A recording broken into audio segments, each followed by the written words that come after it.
talks have gone on for 2 months and have failed to achieve even one single objective. I would go so far as to say that I believe we are further away from the objective than we were before we started.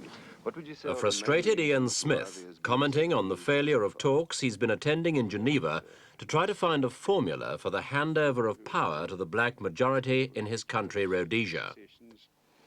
Who have been playing to the gallery at any cost. The talks began in October under the chairmanship of Britain's ambassador to the United Nations, Mr. Ivor Richard. From the outset, Mr. Smith made it clear he was committed to the so-called Kissinger Plan for a 2-year timetable for the transfer, a principle destined for rejection by the black nationalist representatives. Robert Mugabe proved the most militant and most intractable of the black leaders confronting Mr. Smith, who gave vent to his feelings on one occasion, labelling his opponents stupid black politicians. Mr. Richard, too, was lashed by Mr. Smith. He blamed him for failing to control the conference. Bishop Abel Muzorewa, the moderate representing the 4 million-strong Shona tribe, and Joshua Nkomo, representing the African National Council, favoured early independence. But the conference as a whole could agree on virtually nothing. American observers dubbed it a tribal dance. Bishop Muzorewa said that the ANC had come to Geneva not in a spirit of give and take, but purely to take. Even so, he's shown himself to be a bargainer. Not so Robert Mugabe, a man of force rather than diplomacy. He plans an Angolan-style socialist future for Rhodesia, and he wants black rule now. Yes, that's what transfer of power means. What else is transfer of power? We came here not to negotiate the principle of the transfer of power. We came here to get the transfer of power. But then you didn't come here to negotiate at all. We came to get the British to transfer power to us. This is what they promised. Immediately? Immediately. No transition period, then? There is a transition period, would remain a colony insofar as we would still be under Britain. But you would very much have the majority under your plan in that interim government. This is the intention of a transitional period. Otherwise, what would the meaning of a transitional period be?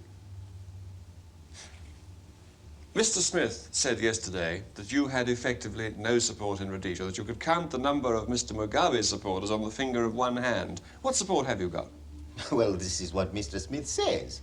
But judging by events in the country, we are running the war. We have the broad masses of the people behind us. Everywhere, in every corner of the country, there is talk of the war, talk of Chimurenga. It's the people's war we are fighting, and the people are solidly behind us. But why do we see so many people and crowds turning out for Bishop Muzorewa? Oh, many more turn out for football matches than turn out for Bishop Muzorewa. He's a curiosity. People would like to know what has been going on in Geneva here. They do turn up. But you can rest assured if we were to turn up in Salisbury, we would get millions, and not just the hundreds which Muzorewa is getting. Why don't you turn up in Salisbury? Well, you know we're still fighting the war, and we haven't won. We will turn up there after we have won the war. Now, what is going to happen? This is where much of the support comes from for Mugabe's Zimbabwe guerrillas, townships like St. Mary's, the Salisbury equivalent of Johannesburg's Soweto. It's on a smaller scale than Soweto, but the purpose is the same: to house overnight the blacks who travel each day to work in the white man's reserves. An even likelier breeding ground for extremists is Harare, where families with no real homes huddle together in makeshift huts of plastic sheeting, igloos of refuse. An extremist need offer little to win over the people here. Perhaps the first politician to promise them a proper roof over their head will clinch their support. In fact, the promises are bound to be a good deal more extravagant than that. One party has already said it will rename Salisbury after this place, Harare.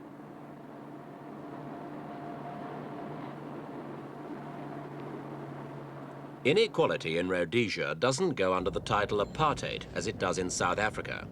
Here, the policy is not called separate development. It's frankly referred to as racial segregation. In Salisbury, segregation's discreet. and is now officially being toned down. There are few whites-only signs. One exception is public lavatories, though even they are tactfully worded for whites and announced in the Shona language for blacks. Very rarely is a black man seen in a white man's restaurant. It's not against the law, but the likelihood is he'd be turned away. The same is true of bars, and anyway, blacks aren't allowed drink after 7 at night. There are separate swimming pools, the black versions in another area of Salisbury, and the blacks have their own golf course where no whites are to be found playing, even separately from the blacks.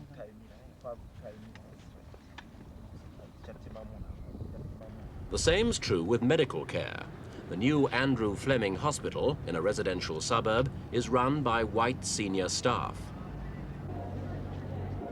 The black Rhodesian sick go to their own hospital in Harare Township. It's almost as well equipped and the treatment said to be good, but it's a little more crowded. Government schools practice strict segregation, though private schools are allowed a percentage of paying black pupils. These boys from Churchill School will probably never play with black school children of their own age, at least not in school. For school sports between blacks and whites are banned by law. Education of blacks to secondary level is considered to be very good, but few of these children will stay beyond the age of 13. Despite the inequalities of segregation, a small minority of black Rhodesians have become successful and wealthy. They can be found here in the luxury suburb of Marimba. Unlike the less well-off, they have everything to lose in an extremist Marxist takeover. Mr. Isaac Sumuriwo is one of the richest men in Rhodesia, black or white. He's a chief, a politician, a developer of property. He has black servants. He'd expect to lose out if extremists like Mugabe took control. He doesn't believe his countrymen want communism, but is he worried that a Marxist government could take over? No, I'm not absolutely worried about anything. When you talk of Marxism and all that, it's a new idea to me, which is already brought by Europeans into this country, which we have never originated from our own ancestors. So we do not know anything about this policy of communism or anything of the sort. It's foreign to the nature of you, of course, because you're a successful businessman, but is it foreign to the nature of your houseboys or your workmen? For everybody, an African in this country is very, very foreign to him. Communism, Marxism, or as Mr. Mugabe calls it, socialism, might be foreign to Africa, but that doesn't mean it can't be imported. The guerrilla campaign being waged in its name on 4/5 of Rhodesia's soil is proof of that.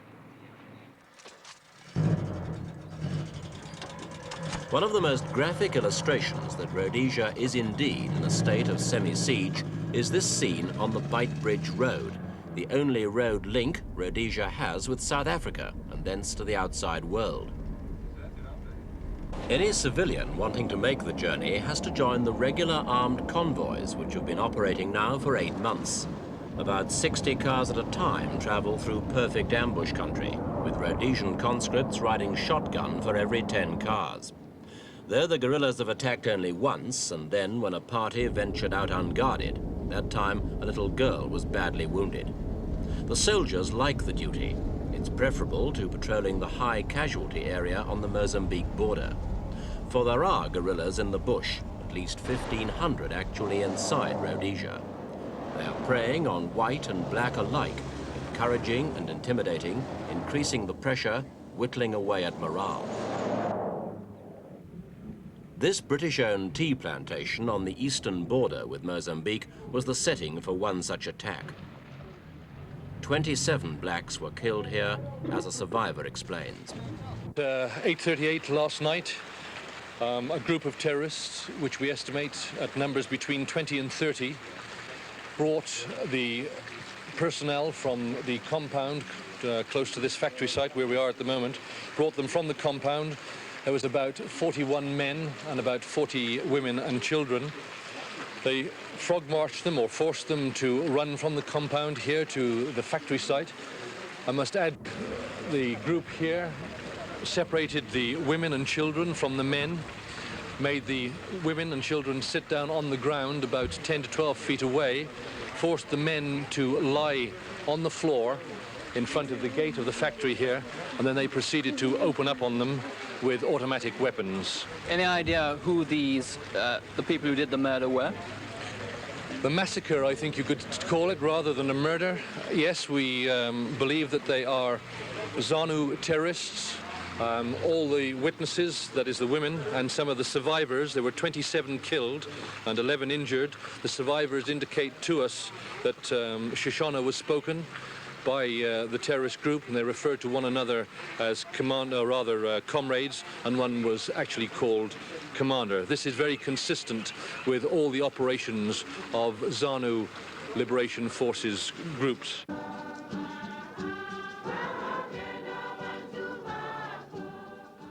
This service in December was for 3 Roman Catholic missionaries murdered by terrorists. The act appalled many blacks, 1,200 of whom attended the funeral. Missionaries are accused by the government of harbouring terrorists, but condemned by the guerrillas as establishment figures, enemies of the people. As much as he tries to keep the war away from him, from his mission station, from his work of preaching and serving, he is inevitably drawn into the conflict one way or another. St. John's mission, midway between Salisbury and the eastern border of Mozambique, runs the same risk of terrorist attack. It's home to 63 orphans and run by an Anglican priest who's been told that the local nationalist group considers the mission a legitimate target, even though its only purpose is to teach surrounding villagers how to read and write and to give young men training in building or carpentry. But it'll be the guerrilla groups, not building firms, who recruit from here. The younger boys for messengers, youths as soldiers.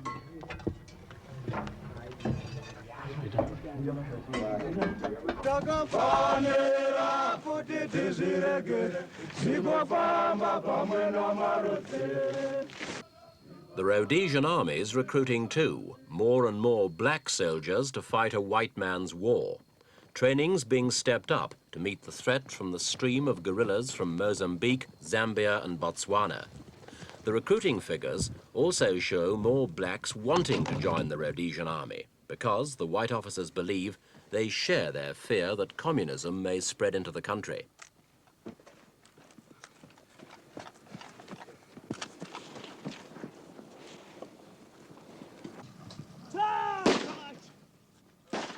Though the guerrilla conflict's entering its 5th year, the morale of the soldiers is strikingly high. The army's successes are well publicised. A kill ratio of 12 to 1 is being claimed, and it all helps to keep public spirits up. The fact is, though, that the nationalists are gaining support in outlying areas, and their weapons are becoming increasingly sophisticated. The Warren Hills Cemetery outside Salisbury. Though the Rhodesians are better trained and disciplined, the guerrillas strike furtively from the bush and pick off individuals.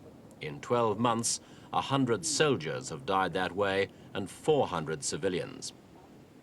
The St. Giles Rehabilitation Centre was built from government funds and donations to care for those who didn't die at the hands of guerrillas, but whose life will never be the same again.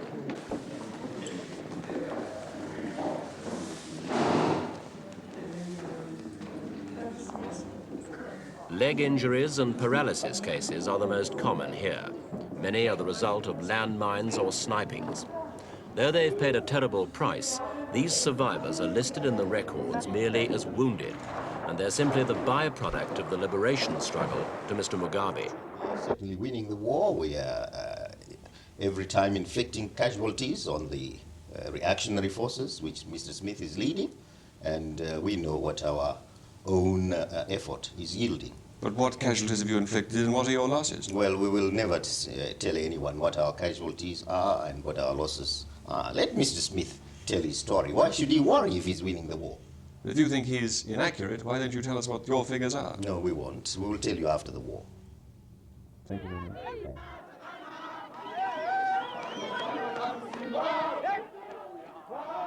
Far more moderate than the followers of Mr. Mugabe are the supporters of Bishop Abel Muzorewa, Mr. Smith's favourite as Rhodesia's future black Prime Minister.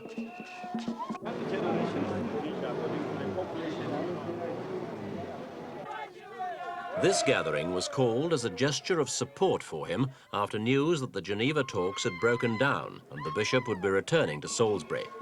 The temporary failure of vital talks, hardly a reason for celebration. Yet, in reality, the black majority in Rhodesia senses that now, more than ever before, they are closer to controlling their own country, whether they achieve it by words or by war.